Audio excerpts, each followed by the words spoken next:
trying to figure out, I had to leave and sign in because it wouldn't let me do any video or anything. So I didn't know. So you live a couple blocks over? Yeah, I live on Randall Drive. Nice. And Robin lives on the corner there at Randall Drive, the other councilwoman, Robin. And then my best friend lives across the street from you. Oh, Tom and Ronna? Tom and Ronna. Nice. I love them. Small little town, small world. Yes. I obviously have a very odd, like unique job, I guess, because a lot of people don't really know. I didn't even know if you guys would even meet with me, to be honest, because a lot of people don't know what to even say about what I do for a living, because it's not like you were talking about landscape and it's like, well, yeah, I deal with landscape, I deal with everything, but we also deal with, currently in my career, I deal with temporary scenery. So I have done permanent scenery and I've also done permanent architecture before, but I'm not currently a licensed architect. And I was looking at your requirements for the board and I don't know. Yeah, we should probably. I don't fit into like, what was that? Roger, we should probably start the meeting formally. Oh, do you want me to chair the meeting as well? Okay, Yeah. well, I guess so. Let's do that. Welcome, everybody. This is the interview panel today for the Board and Commission Candidate Review Committee today. Starting this special meeting Wednesday, April 27th at 1300 hours. And we are here to interview 3 candidates today for the Design Review Board.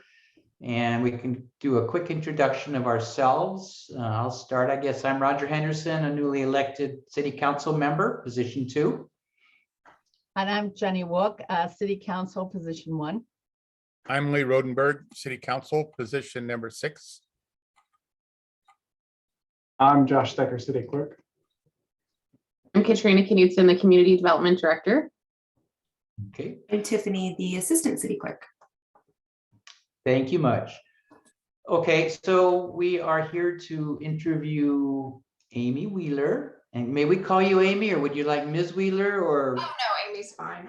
Are you sure? Okay, so we've got 7 questions we're going to pose for you. And I don't think we have any major time limit, but we will read the questions to you. You can answer them. We'll read them one at a time, so you got plenty of time to answer it and think about it. And then if you need us to repeat the question, we'll be happy to do that. I don't think we had any we don't have any multiple part questions, so it's not like A, B, C, D, and E. And then I think what we'll do is we'll just start asking questions, answer, and we'll kind of go, Councilmember Rodenberg and Wook and I will ask the questions in sequential order. So Jenny, would you like to start with the first question? Sure. Amy, it's nice to see you here. Thanks for being here today.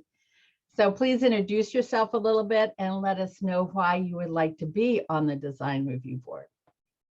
Okay, my name's Amy Wheeler, and I have an interest in how the community is growing. It's growing really fast.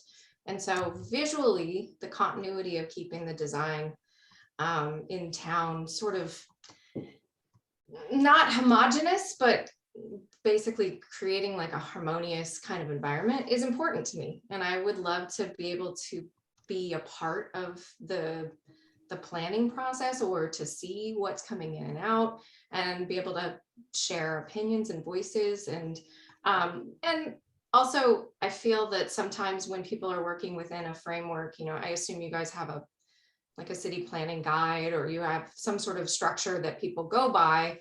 Sometimes that can turn into a homogenous situation where people don't think outside of the box and they can submit something that is either exactly the same, or they submit something that's like kind of wild and crazy, trying to conform to something that they think you want.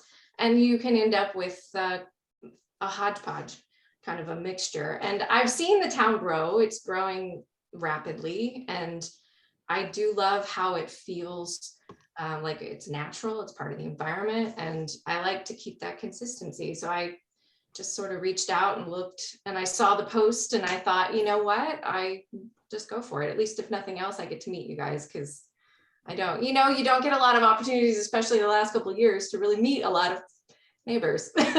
to be honest. Yeah. Thank you, Amy. Thank you. Amy, do you have any knowledge of the design review board and what it really does, what its role is in the community? As far as I assume that you guys are more of a voice based on aesthetic, not necessarily like a plan review. I mean, obviously that comes into play through the city and the actual permitting process. So I assume you guys are more of an aesthetic board looking to keep sort of the same, make sure that people propose things that are within guidelines. I mean, I don't know any more than that. I've watched a couple of meetings that you guys have had in the past. I think about last year at some point I watched a couple of meetings, and I know I watched the last meeting you guys had, the car wash. I watched that meeting. So that's interesting to me. I mean, you guys, it's also a very different, it's kind of nice to get into that world, because my world moves very fast. Film and television, we're designing and doing all of that stuff, but we're doing it like light speed in comparison. And it's nice to actually take a moment to really like digest something and talk about it with other people.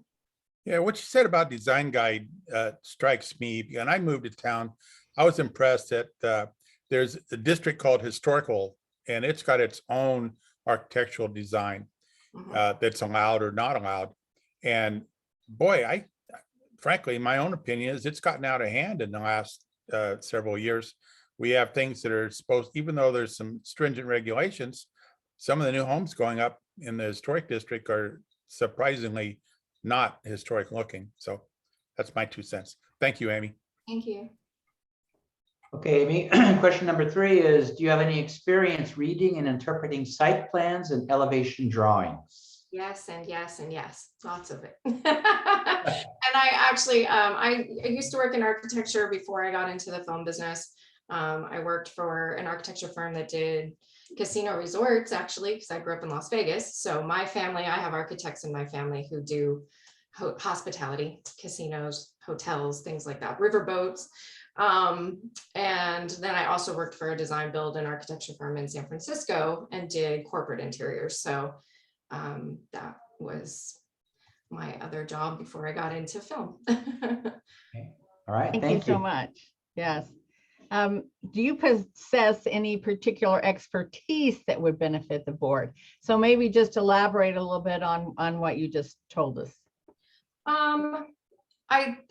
I very involved in, was very involved in the actual engineering of a project that I did do actually here for the studios. I worked on a new backlot, which is, it was about almost 10 years ago now. And that took about 4 years, which for our industry is just a millennium for us. That takes forever, but it took about 4 years, and we created an entire 4 city streets and an entire neighborhood, basically, of these balloon frame structures that were steel framed. But because I was the only person that had had any sort of experience with the civil engineering, I was the only person to go between the city and the actual scenery design crew. So we were dealing with all the drainage and all of the California in Santa Clarita. So there's a lot of drainage and riprap like requirements and fire requirements and things like that. So I do have a knowledge of that sort of civil environment stuff as far as that goes, as well as I'm kind of a history nerd. So I love being able to research stuff. And I like that there is some sort of historical boundaries or guideline.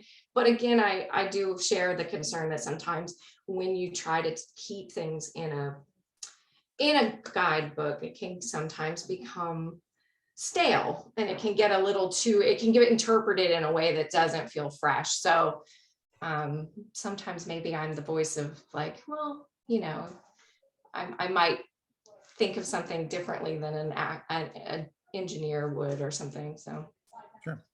Good, thank you.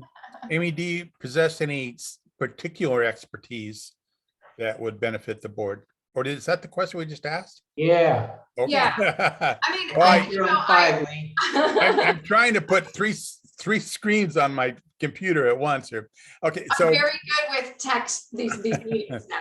Ever since COVID, what do you find, Amy, what do you find special and unique about Gig Harbor? Oh, I mean, well, everything, the Northwest, the feeling of everybody seems very connected. Living near the harbor itself, everybody is very protective and artistic. I love all of the art, and everybody in the community really cares about having really great open spaces and the trails and parks. And, you know, when there was vandalism recently, everybody sort of band together, and it was sort of, I like the community vibe, honestly. Having lived in Southern California for so long, you really don't get a sense of that as much in LA, you know. And I lived in a historical home in LA and had a historical district and still didn't know all of our neighbors. And I mean, that's not the world I grew up when I was small. So I like that with Gig Harbor, everybody kind of knows everyone. I like that. What town did you live in Southern California, Amy? I lived in Highland Park. Okay. I had a house in Highland Park, a little craftsman. Pasadena here. Yeah, love it. I mean, it's my favorite area of LA for sure. It's just, you know, you tend to do your own thing in LA and you don't get to know as many people. I lived there 50 years before I came up here. So Yeah. Oh, love it. Okay, this is question number 6, so we're almost getting near the end. The DRB meets on the 2nd and 4th Thursday of each month at 5 p.m. Do you have any other commitments that would keep you from attending meetings? It does sound like you are pretty busy with your career. So I am busy, but I make room for things. Now, depends on if you guys start requiring in-person meetings, then that becomes, it depends. That becomes a little tricky depending on if I'm on location. I do work on location a lot, and I come home on the weekends. And if I'm not, you know, wherever I'm at in the world, though, I'm usually Zooming all the time. Because even in our industry, people are not necessarily on location all the time. So I'll be Zooming with producers, and so we've become very technically savvy as well. Lots of not just the camera, but the digital like interaction too. So Great. Amy, do you have anything you'd like to add that we didn't ask you, or do you have any questions for us? So I do actually. If you guys, do you guys weigh in while someone is doing their planning process, like the city plan check, or while they're in that process of getting their plans reviewed? Do you guys weigh in before or during?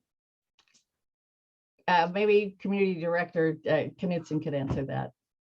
It can be both, Amy. We have what is called a free pre-app with the design review board, and that's typically utilized for projects that are kind of in a imagine phase where they don't want to submit permits yet, but they have an idea and they want to get the design review board's opinion. And so that can come in before, but typically the design review checklist comes in with the rest of the permits.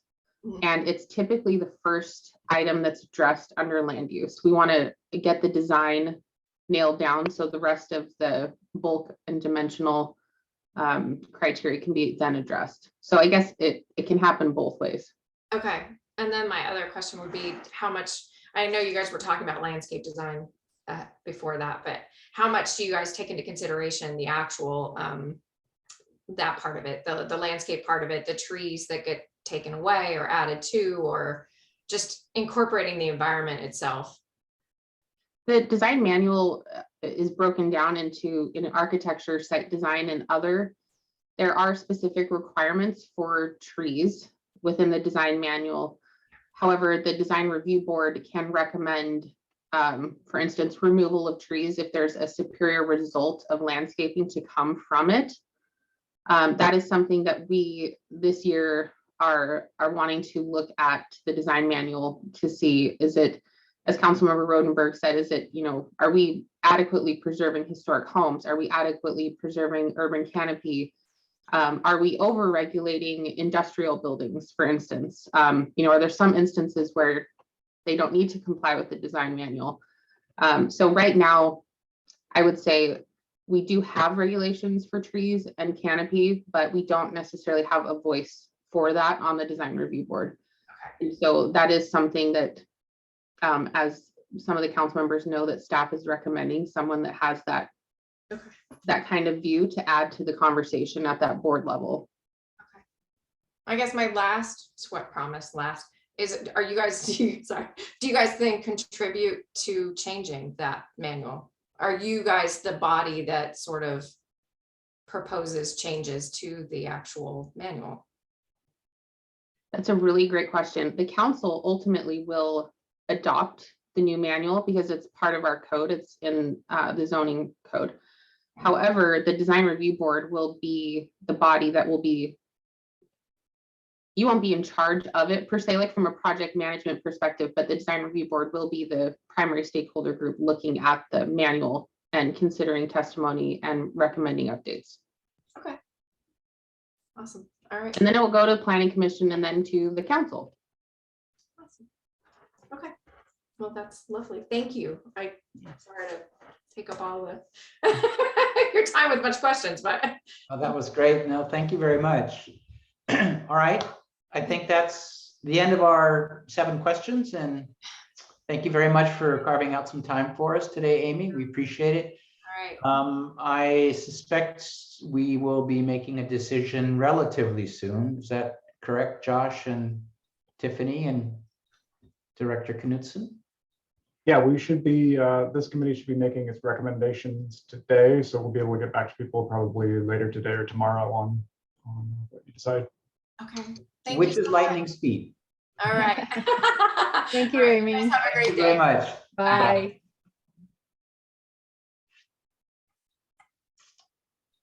Okay.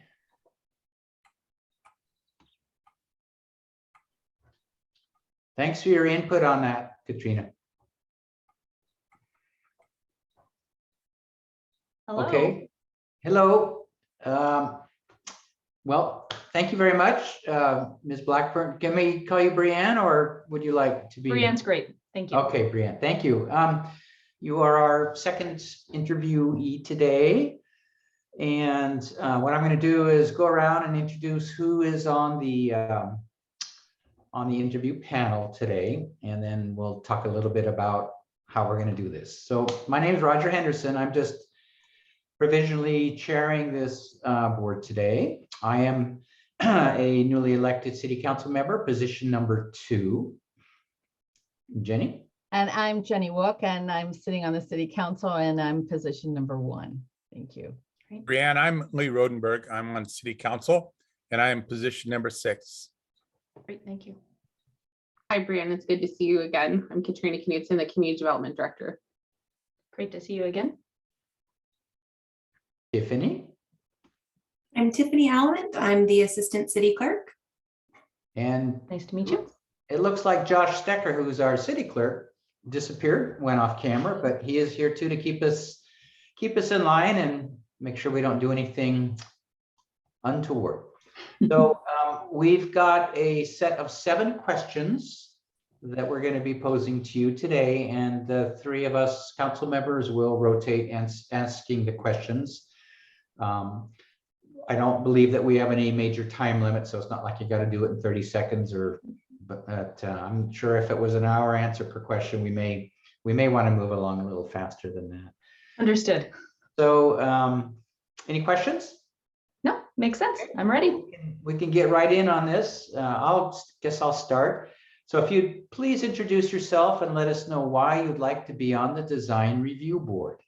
Sure. My name is Brianne Blackburn. I appreciate the opportunity to be here.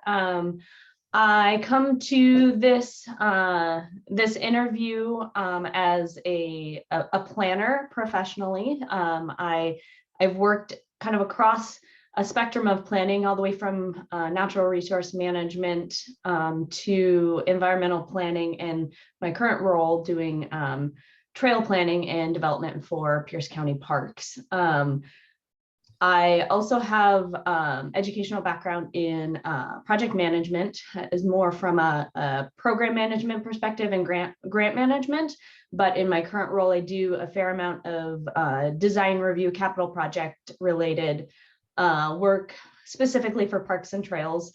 But I do a lot of design review and kind of more on the planning side of things, but into design review as well.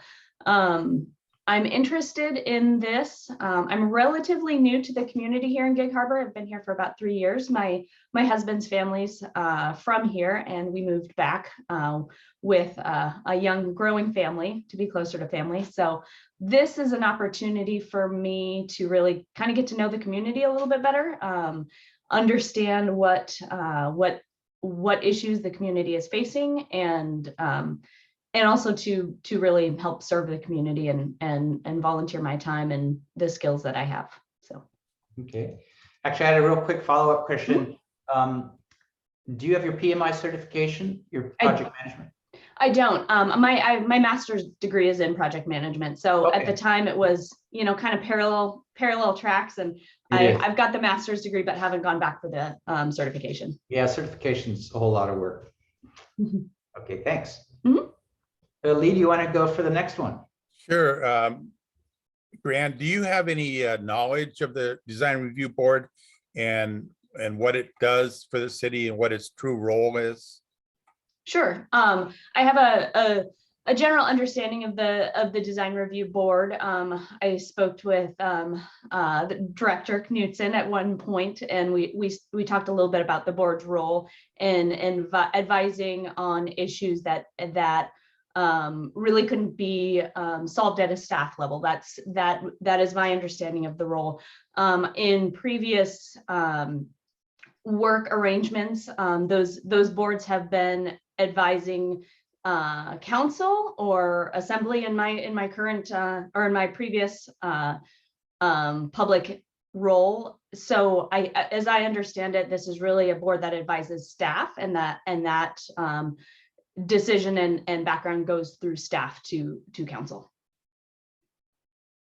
Thank you. Mhm. Brianna, do you have any experience reading and interpreting site plans and elevation drawings, which I think we know the answer?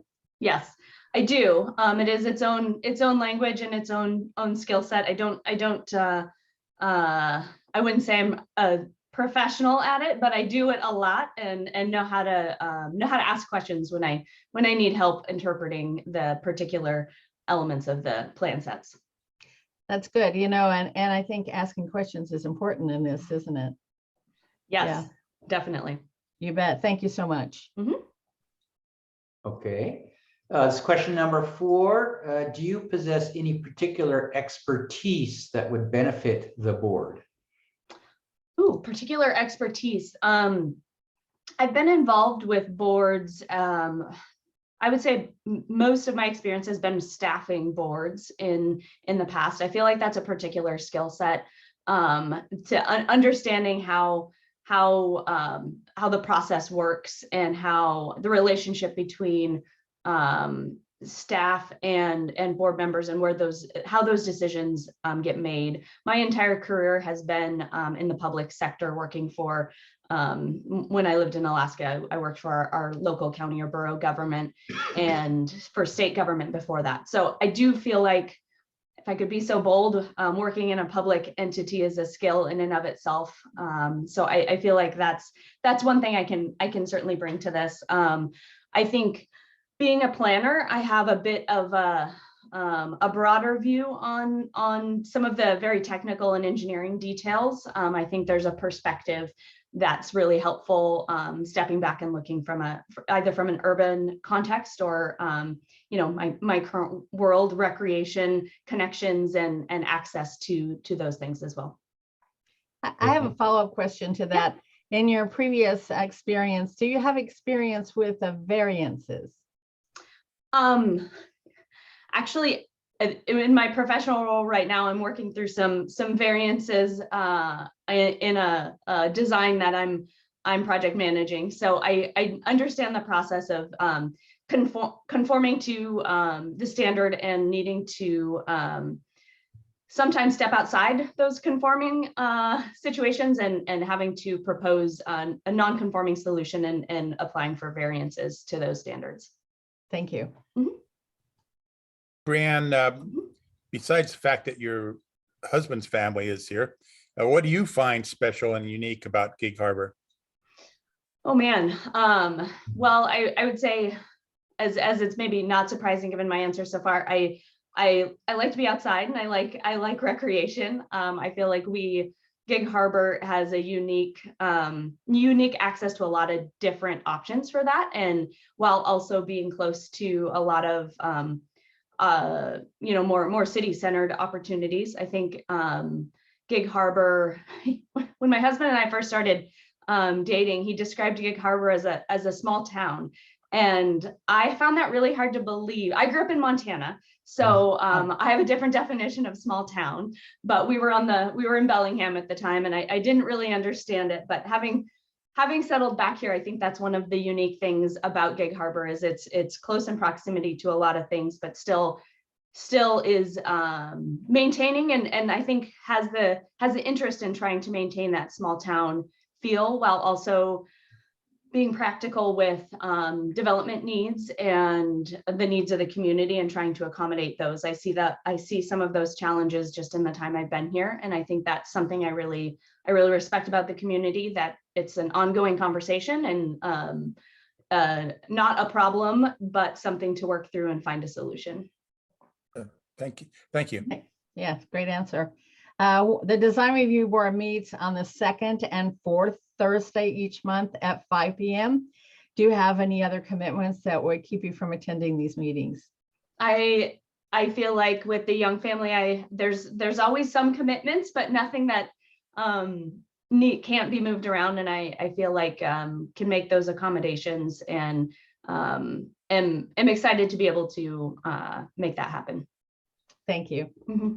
Okay, and then the last and final question is, do you have anything you'd like to add or any questions for us about the design review board? Yeah, I certainly do. I always have lots of questions, so I'll prioritize some of them. I guess from a high level, what are some anticipated bodies of work or the work program that will likely be facing the design review board in the whatever the most logical time frame is in the next year, I guess maybe we'll start with. Is there anything on the calendar that you anticipate the design review board tackling? I think we'll pass that to our community development director, Knutson. Excellent. We don't have a set schedule. As you can imagine, the private development review comes in when it's ready. Right. But we do have some commercial developments, redevelopment projects that'll be coming forward, specifically soon, the Peninsula Shopping Center down on Judson. They're proposing to redevelop that site, and that will be going to the design review board within the next month. There's also the village at Harbor Hill. It's up by Costco, a bunch of vacant land that may or may not be coming. Well, we know it will come in. I don't know if it'll be within 9 months or a year, but the property owner up there has indicated a number of site changes that will need to amend the previous design. Those are some of the bigger ones.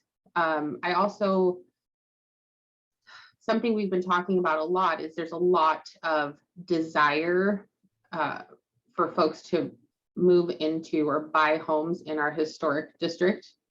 And what we're finding internally on staff, there's a lot of pressure from kind of people out of state buying those homes to want to redevelop the historic homes. And it's something that we've really put a microscope on lately to ensure that we're doing it properly.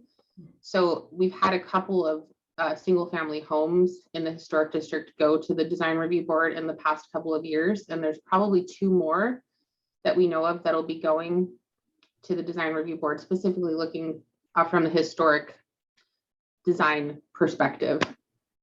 I could talk about this all day, but I think there's a broad spectrum of projects that would go. We have not been meeting every Tuesday and Thursday just because development seems to go through an ebb and flow where everyone wants to get through the design review board in a 6-month period, and then when we're on the regulatory side, I think we're going to be on the upswing to meeting more often with the design review board now that COVID's over and people are choosing to move forward with projects again. Sure. That all makes sense. That was kind of one of my questions. Do you see a kind of a seasonality to the workload that comes through? I would assume with development, it seems like there's generally a high season and a low season. Yes, typically, and I think again, we're starting to get into that typical swing after COVID. I think, at first people didn't know if we were going to go into a recession or, there was some monetary assets that were pulled back on some projects, but typically people want to get through their design, after summer, apply for permits, fall, and then be able to build in spring, summer. So that's the typical calendar of things. Okay. So another question about the work and the role of the board. What would you say some of the larger challenges? I know in some of my experience with volunteer boards, there can be some questions or some issues that are pretty sensitive for a community and get a fair amount of attention. What are some, if you could help me understand some examples of some of that kind of high attention work that the review board has handled in the past? Yeah, there was one recently. Well, let me speak broadly first. I think it can be uncomfortable on boards like this where it's so regulatory in nature, where the community has a specific set of standards that someone needs to comply with, and they are not required to do that in other jurisdictions. So we have some developers that come here and say, well, nowhere else does this. Well, we always say we're not like every other community, right? And that's what our council and our community expects, that we're Gig Harbor and we want to grow that way. So there can be some of that is some frustration that can be passed on to the board. Staff, we try our very best, and we will always take the heat, because we're the ones that are getting paid to do this, and we want to take that pressure off the volunteers. But that is one of the things that I would say is different from kind of this more regulatory board versus like an arts commission or something like that, that's more aspirational.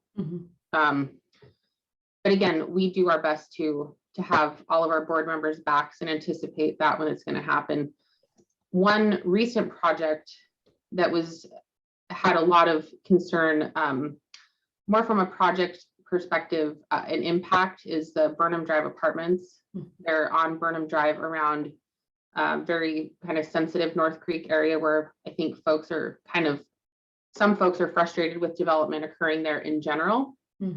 But this development needed quite a few design alternatives to their site design, ADA, buffering.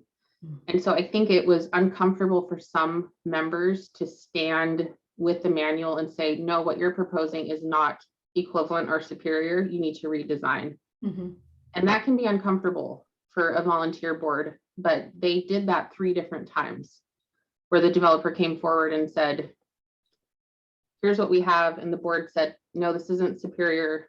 You need to come back with new ideas. And ultimately, on the 3rd try, they did, and the board agreed with their design. But it is pretty complicated, and it sounds complicated, but staff is there to guide the board. And you'll always have a staff memo, a staff report, outlining which criteria are being discussed, and a staff recommendation. Okay. So I think we talked a little bit about this when we spoke before I applied for this seat, but one thing I'm curious about is the overall direction of the board. This seat is there's obviously a vacancy on the board. Talk to me a little bit about the composition. So is it people that have been on the board for a while, or is it a relatively new board? I think you described it as maybe in transition. Yes, the board is definitely in transition. We had a number, maybe 3 or 4 architects on at one point that had been longstanding. And they definitely provided that value to the architectural standards that we have to look at very intently. What we've identified that we believe is missing is kind of the community perspective of how something from paper is going to fit in the community, as well as a landscape vegetation, green stuff, if you will, trees, shrubs, kind of a focus on that. And that is an important part of the design manual that sometimes is overshadowed by the architectural component. But the board is in transition. There's people that have been on for 6-10 years, and there's some people who have been on less than, or at least one person that's been on less than a year. Okay. Okay. I think, like I said, I always have lots of questions, but for the sake of time, anything that you guys would like me to follow up on from my answers? I have Nothing for me. Get some excellent questions there, and Yep. I'm glad Katrina was here to answer them for us. All right. Okay. Yeah. Well, I appreciate the time and the opportunity to interview. Okay. Deanna, thank you. Have a great day. And we will get back probably within the next, within 48 hours, I believe, unless something happens, but That's impressive turnaround. all right. All right. Thank you very much. Thank you much. Bye. Bye. Our next candidate's not till 2, right? Correct. Do we want to take a break or? I Want have me a to question for Katrina. Katrina, does this lady meet your desire for greenery stuff?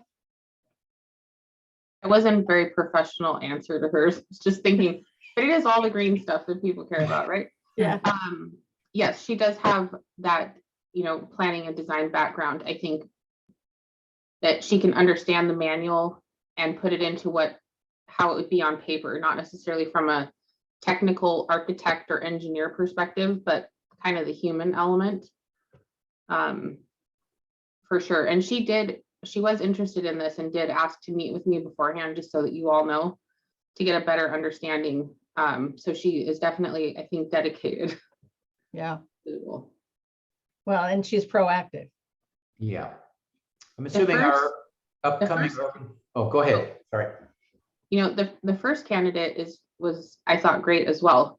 She definitely has the plans and specs perspective. I also really appreciated her view of the city, and it seemed, she understood the pressures and the realities. Didn't seem so aspirational, but kind of how rubber meets the road, So are you looking to get back into public in-person meetings, or are they going to continue on Zoom? That's concerning with the first candidate, I think. Yeah, we currently are all electronic until we're upgraded. However, the design review board really wants to meet in person. That's not to say that we couldn't afford her the opportunity to call in or Zoom in if she needed to. Yeah, I would think her qualifications would warrant that. And I agree with Katrina, but what I liked about Brianne, especially now that I know she came and talked to Director Knutson, is that when you're going to commit, a lot of people get into things and don't realize the commitment and end up not thinking, well, gee, it's not what I thought. But this candidate, in anticipation of really committing herself, cared enough to meet with you ahead of time. And that says a lot, to really understand what the job is before I say, yeah, I want it. So. Yeah, absolutely. Well, we have the opportunity to select 2 today, if I'm not mistaken, and then we have one more candidate to go. Yeah, we can talk a little bit about the state of the roster. Okay. So we have several different categories. Your restrictions right now are really the only thing that you can't appoint is someone who's a licensed architect and someone who's on the planning commission, and that won't apply to any of the 3 applicants that you're reviewing today. We also are looking on this roster, and Katrina, maybe you can weigh in too, but the first 2 candidates, I think, meet category 4, just the general professional urban design background category. And if they don't qualify as that, then they would probably qualify as number 2, but I think they both seem to have professional background that we would consider there. but we can only select one member of category 2. Is there, I guess get back to my question on the existing staff or the existing board membership. Are there like 3 other people there that are already just have a demonstrated interest in knowledge in urban design and we won't be able to do that? No, that we don't have anyone for position 2. We have currently we have 2 people that fit category 1. All right. Which we're only supposed to have 1, but they're both grandfathered in. So we have 2 for category 1. We have 2 for category 6 for the historical preservation side of it. And we have 1 for category 3, the planning commissioner. Okay, so it sounds like we've got plenty of leeway. Yeah. The one issue that we'll run into here is we are looking at the DRB roster. We have some attendance issues that we're sorting out, so we may have an additional vacancy. After you review the 3 candidates, you'd have the option to maybe designate one of the candidates as an alternate to be appointed if we end up having to remove someone. So that's something that you can think about. We can't really get into the discussion about who needs to be removed or anything like that. That'll be up to the mayor to work on, but that may be coming in the near future. So I have a question about the makeup paragraphs. It says that the members can live outside the city limits. However, item number 2 says a city resident. So is that just semantics or is that item number 2 actually has to be a city resident? let me double check that one real quick. I have to apologize because the list of questions that you have that says the qualifications, that one has, the list of qualifications has been updated since then. It's still pretty much substantially the same, but I'm just double Yeah, checking. number 2 does say a city resident. Does have to be a city resident, yes. So that would probably mean that it has to be someone that lives in city limits. Yeah. I think But both do. I think both of the people we've interviewed would be category 4. And And I you can think have- Brienne may meet number 2. She may also meet number 4 and number 5. Yeah. Because a planning degree is urban design. That could definitely be argued, although she's not an engineer or designer per se. But she also has a forestry landscape background. Katrina, there was a time when I think the discussion was maybe breaking off or having an ad hoc subcommittee for preservation. Is that still under consideration at all? Yes, we'd like to bring that forward to the council's consideration at a work session later this year. We'd like to break off the historic preservation arm of the DRB into its own historic preservation board. And then potentially you have it be a 3 or 5 person board that looks at all certificates of appropriateness pursuant to the design manual, but also can look at, art on historic properties or, apply for grants to, assist with the Downtown Waterfront Alliance in their, can't think of what it's called right now, but they put the plaque signs in front of the historic houses, that Yeah. board could look at that and further historic preservation, talk about the fishing fleet and tie that into commercial fishing, the home port. And that's something right now that they don't have the liberty to do in the framework of the design manual or design review board. Yeah, might not be the time to say it, but when you do make up that historic preservation committee, I would advocate for the members to be city residents. And I don't mean someone that owns property in town. I mean someone that lives in town. So. And I don't know, I have to look at the address for Eleanor Schroeder, but it seems that preservation is high on her interest list. So. Yes, and as Josh mentioned, we're having some attendance issues with 1 member on the DRB and 1 on the Planning Commission. We sent Josh the background on that, and then depending on what his professional recommendation is, we may be requesting some 1 additional member on the DRB in the in category number 6. Are we still having a problem with code enforcement on DRB? No. Okay. Yeah, attendance. Not to my knowledge. Attendance issue seems to be an issue. I had that on the Parks Commission too. So you know who I'm talking about, Katrina, and that's been taken care of? Yes. Okay, thank you. Yeah, it can put a lot of strain on the other members. Yeah, it And does. it is a volunteer board, and so if some people don't show up, it can even be, well, why are we here if that person doesn't have to be Yeah. here? You know? Everybody's got to pull their own weight and show up and be informed. Yeah. Yep. That's always a problem with volunteer boards and commissions and any volunteer organization. I see it all the time, unfortunately. Yeah, and from a staff perspective, pre-excused absences are definitely normal, and we definitely respect that. It's more of the unexcused, we Right. didn't know, Yeah. and you didn't show up. We had that in the Parks Commission, just, are you ever gonna come to a meeting and let us know that you're not gonna be here? It's like, boy, that was rough. That got And dealt some with. people like to have their name on the roster, period. And once they get their name on the roster, they could say they were a member. Wow, That's true. Yeah, that's horrible. I mean, you got to be able to, we're willing to do the work, wouldn't you think? absolutely. But it's true, Jenny. My goodness. I don't disbelieve that. I'm just sad that it's happened, that it happens. It doesn't look like Eleanor's in the city limits. She's way down on near Cromwell. Yeah, she's out on the Gig Harbor Peninsula. Yeah. Jenny, what I said is especially true in like trade organizations where there's a chance that if you sat on a certain board, it would advance your career. So Oh. people are all about getting something put on their resume, and then they don't do the work. Just don't put my name down as a reference. Yeah. Amazing. Same.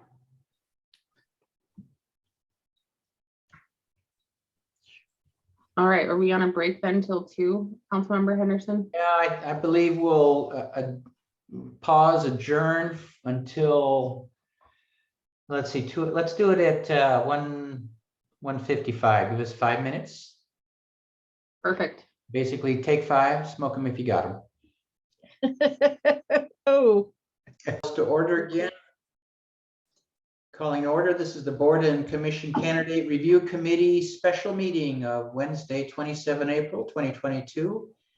It is 13:56 hours and we're waiting for our third and our final board interviewee, Eleanor Schroeder. And I believe everybody's here. I could do a roll call, but I see everybody. is she here? Josh, is Eleanor here? Yeah, she's on. I'm bringing her over as a panelist right now. Oh, good. Okay. Here's Katrina. there's- Oh, good.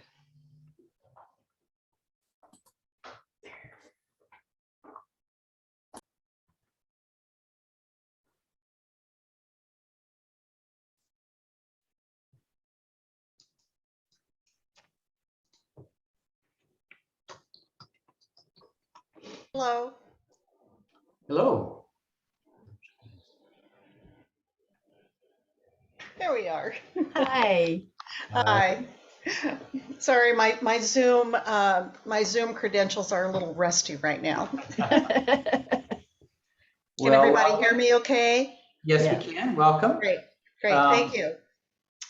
I'm Roger Henderson, chairing this little committee today for the interview on our design review board. I will go through and introduce who's on the screen right now, so you know, and then we'll chat a little bit about how we'll conduct the interview. Okay. So I'm Roger Henderson. I am a newly elected city council member, position number 2. I'm Jenny Wook, City Council, position number 1, and it's nice to see you, Ellie. Nice to meet you. I'm Lee Rodenberg, city councilman, and position number 6. Hi. I'm Katrina Knutson. I'm the Community Development Director. Hello. And I'm Josh Stecker, city clerk. Hi, Josh. I'm Tiffany Alamant. I'm the Assistant City Clerk. Yes, hi, Tiffany. Hi. Roger, nice to meet you. Thank you. Nice meeting you. And would you like us to address you as Eleanor, Ellie, or Ellie? Ellie, yes, I go by Okay. Ellie. All right, Yeah. great.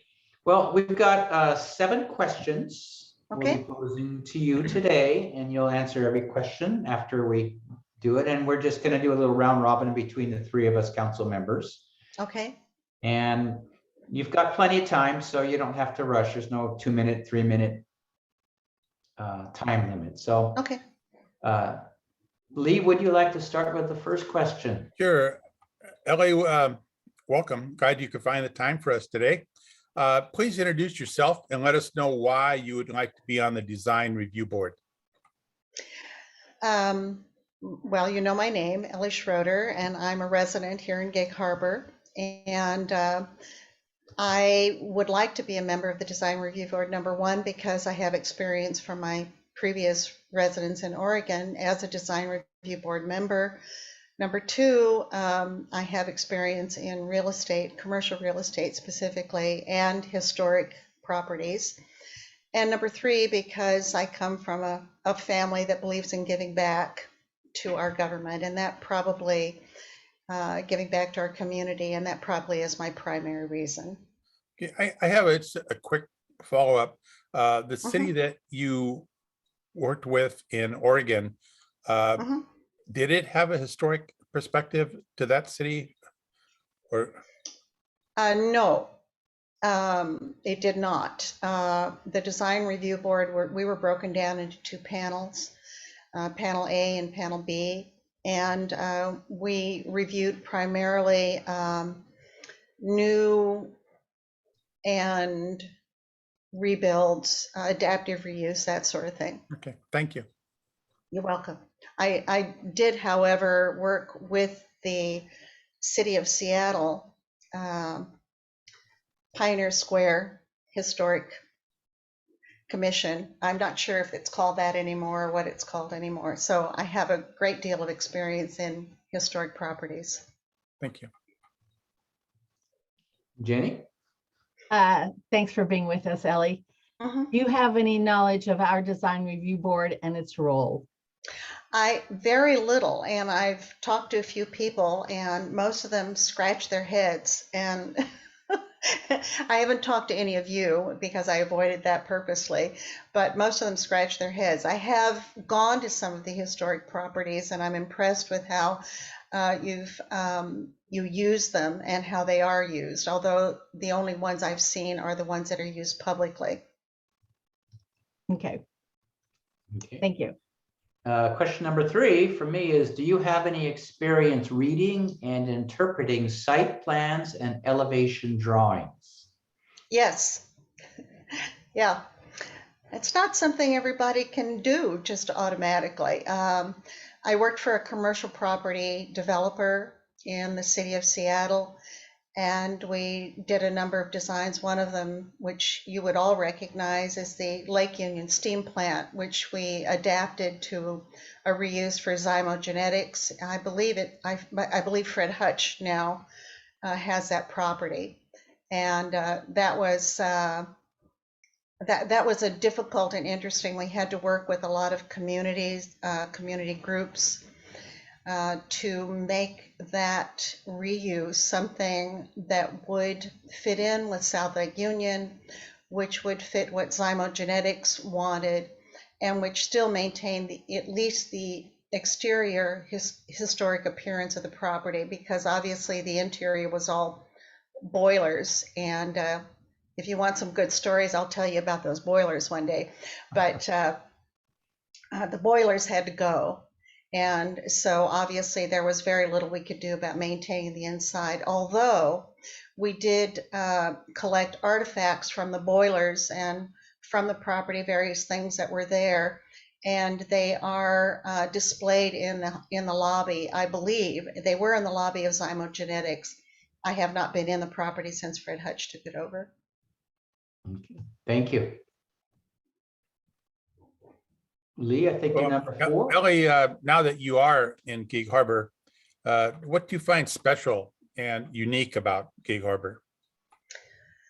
Oh, so much. Of course, the water activities, number one, but one of the things that attracted us was actually the historic development of Gig Harbor, as by fishermen, and then out where we live, we have Norwegian farmers who were out here, And we've often wondered about how those two groups got along, because farmers and fishermen are often at odds with what they think should be done.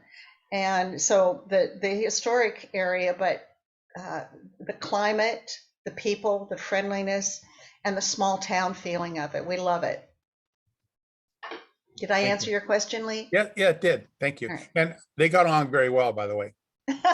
Glad to know it. They have a lot in common. They have to be able to do every trade, both farmers and fishermen. So they had a common cause, and that's, feeding the neighborhood, feeding the country. Yeah, that's good. I'm afraid I skipped a question there, Jenny, if you want. Jenny can take number Okay. 4. All righty. Ellie, do you possess any particular expertise that would benefit the board? Well, and I'm not sure I actually answered your question about reading site plans and so on, Roger. Yes, that is a particular expertise. So reading site plans, but not only reading site plans, but reading development rules and regulations. I'm probably one of the few people you interview, other than maybe a professional in the field right now, who's taken a building codes class. So my boss taught a building codes class at the University of Washington and insisted that some of the staff take it. And so there we were with all the architectural students at a regular UW class for however long, a semester, I believe. And it was fascinating. And I still have all my notes from that, because you never know when you're going to go back and look at them. In addition, I took a development class at what used to be called Renton Technical College.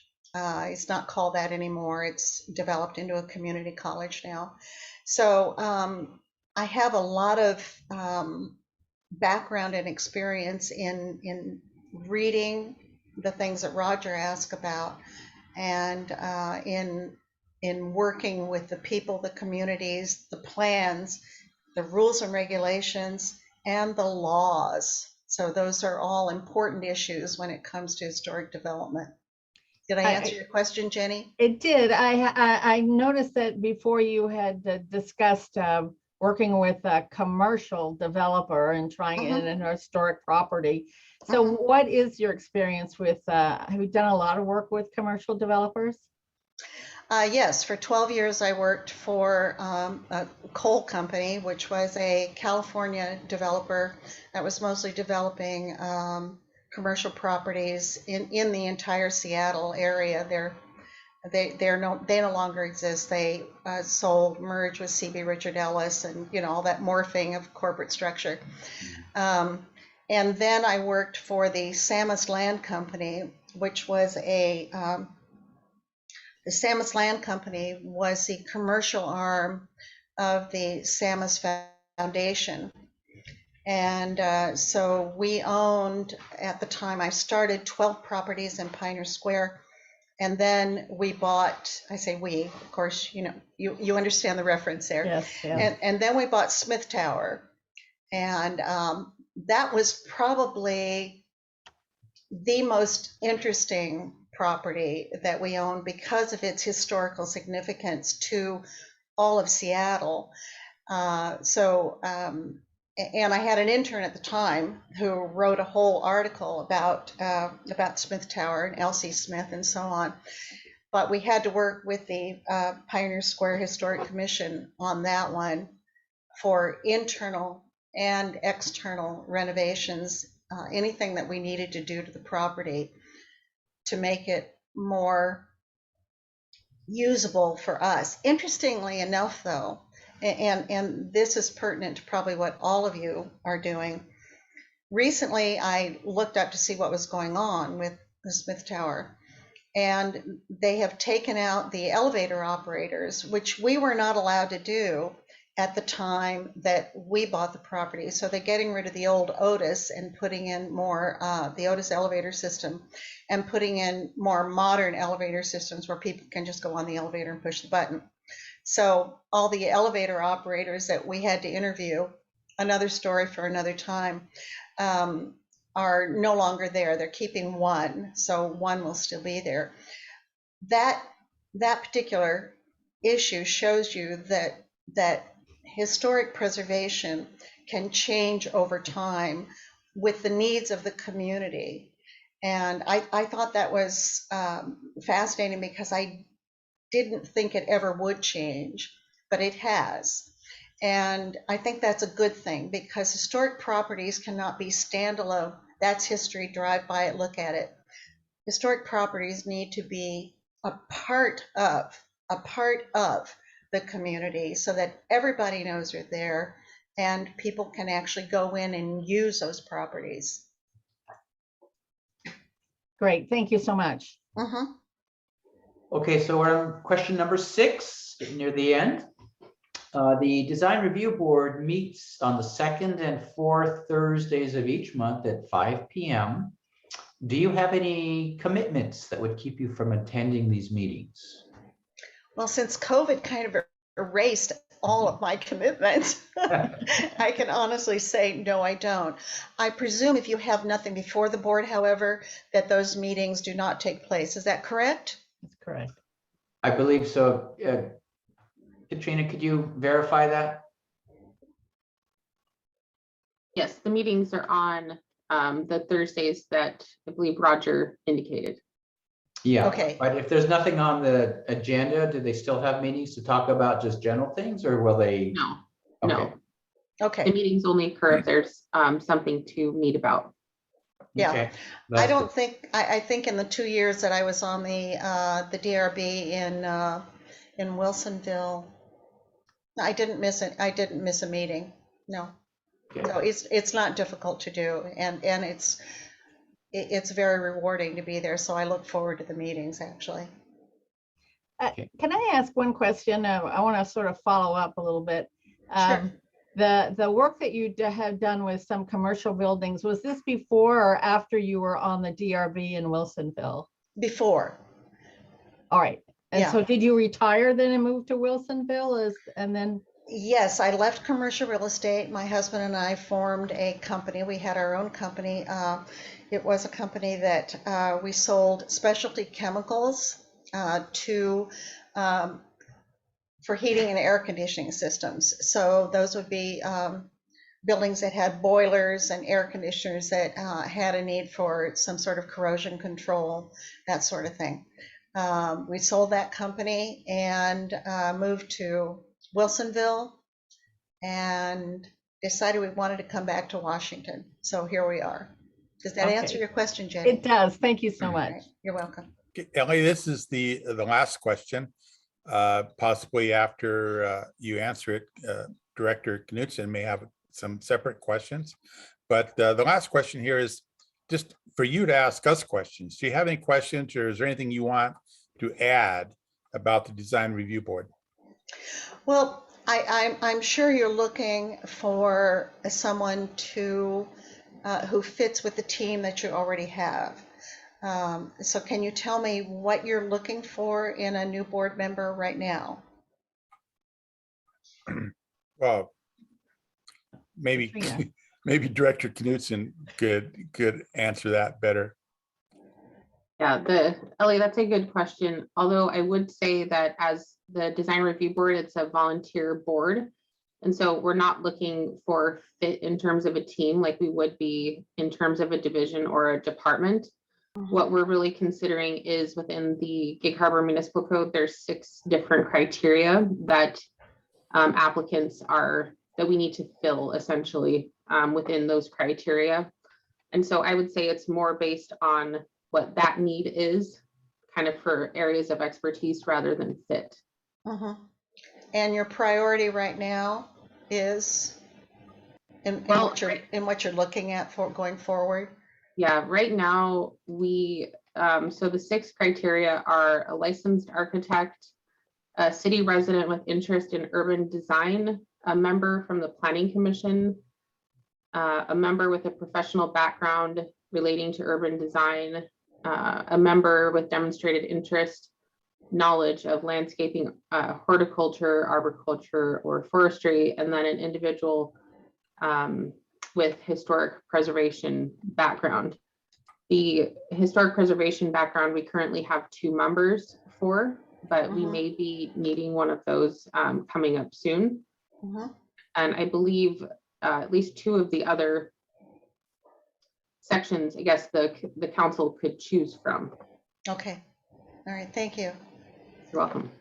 All right. And do you have any upcoming projects that are significant right now?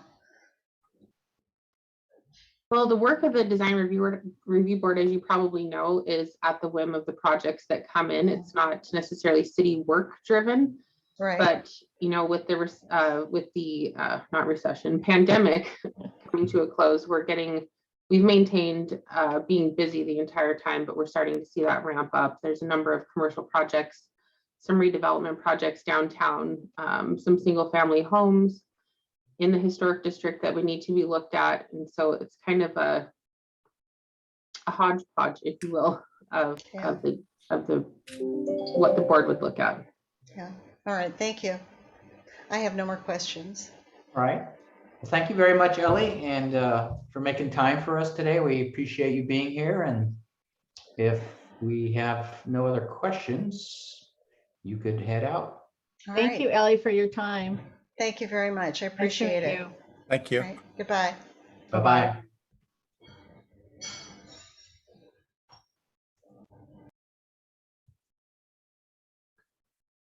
So I guess this is our opportunity to discuss our candidates and qualifications and how we want to move forward. It sounds like all 3 could be a good fit. I think 2 are pretty strong and 1 is slightly less strong. I'm going to move that we recommend Amy Wheeler and Brianna Blackburn. Yeah, I agree with that. Second that, do we want to vote on it or do we want to discuss it? I do want to discuss it. I'd like to hear what Katrina has to say. Yes, I would concur with the recommendation that has been made. That the first 2 candidates, I think between the first candidates, plan review and experience with, you know, in the engineering planning world, and then the second candidate's experience as a planner working in multiple public agencies on plans and specs and site plans. I think that that experience would be very valued. I do think the third candidate had some germane experience, and that perhaps if we open up applicants for position or the 6th position with historic preservation, we may want to encourage her to reapply. Okay. I have a little concern over Amy Wheeler because I don't think she's probably going to make very many in-person meetings. But it sounded like before, Katrina, this didn't seem to be a problem for you. No, I think she would make the meetings. I'd hate to reject her or think less of her just on the speculation that she may miss meeting. But I do have something to say about the last candidate, and it probably goes without mentioning, but I think that when we get back to her and tell her that she was not selected, that we would tactfully tell her that there's an opportunity coming up, and or maybe even a greater opportunity with a entire separate historic preservation committee. People that want to volunteer, especially ones with credentials, are hard to come by. So I'd hate to stifle her volunteer spirit by rejecting her in such a way that she thought she had a lot to offer and we didn't want it. So I mean, like I said, I think that goes without saying. So I'm It sure does. But I think before, didn't you say that you felt that historic preservation needed to live within the city limits? Well, I was just looking at, yeah, I did say that. So I'm going to stick by that, because there was one thing she said, the first thing came to my mind when she said historic buildings aren't necessarily historic forever and they have to change. And I disagree. I think that, I mean, look what happened at the brick house when we had to spend $26,000 for a chimney flashing instead of $4,000 for a chimney flashing. I think it's historic, it stays historic. Well, she doesn't live in the city limits, so that could be a problem. I'm just Okay. bringing that up. I think Well, that then- this is a good discussion though, between what Councilmember Rodenberg just said, and we can take that into consideration when we're crafting the invite to apply. And then we can potentially meet with this group and talk about different interview questions to get more specific on historic background and their thoughts on historic preservation.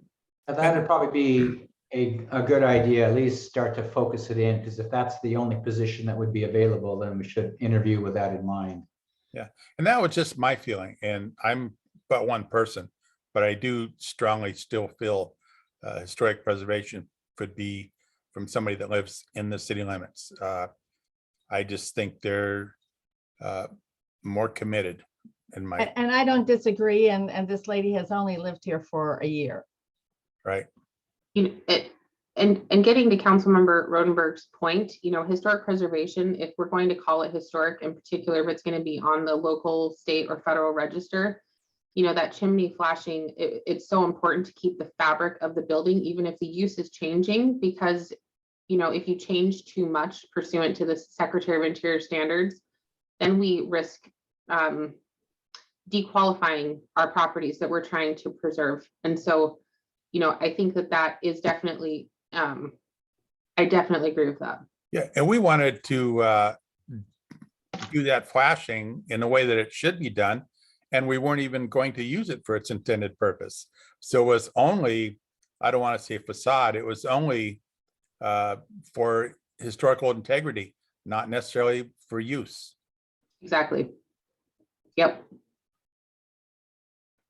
And I think too, I would recommend when we interview for position or the sixth position for historic preservation, we would want to know in particular what their role was in a historic preservation project.